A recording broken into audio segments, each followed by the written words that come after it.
Something else you can do is use a manipulative to make a hint box. So basically that would make it so students can move the box themselves. Instead of waiting for you to delete it for them, you can make a box that would cover up part of the work. And then if they want to, they would be able to move it out of the way. So basically for this page, I have kind of a hint section here to remind students what are present tense verbs, what are past tense verbs, and what are adjectives, so that if they're having trouble with that part of the assignment, instead of saying, oh, I guess I can't do this assignment, or having to Google it, I have the information here for them. So what I did is I went ahead and made a text box in Classkick that says hint.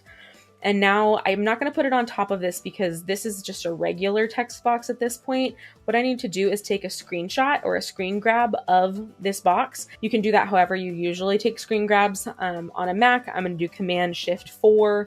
On a Windows computer, there's like a snip tool. So you might Google that if you are stuck, or you can reach out and I'm happy to help you. But I'm just going to take a quick screen grab of that box and then save it onto my computer. I'm going to upload it as a manipulative, so I can delete the box. I don't need it anymore.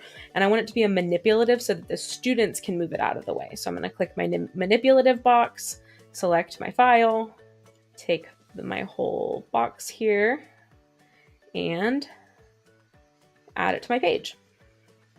Now I can resize it and have it cover up this whole area. And now, because of the little symbol in the bottom corner, students will be able to drag that out of the way. So this is a great tip, because what I've found is that students who don't need a hint won't even notice that. They won't even probably scroll down that far. But students who are having trouble, who don't remember what those are going to look for help. And when they see that there is an option for help, they can move it.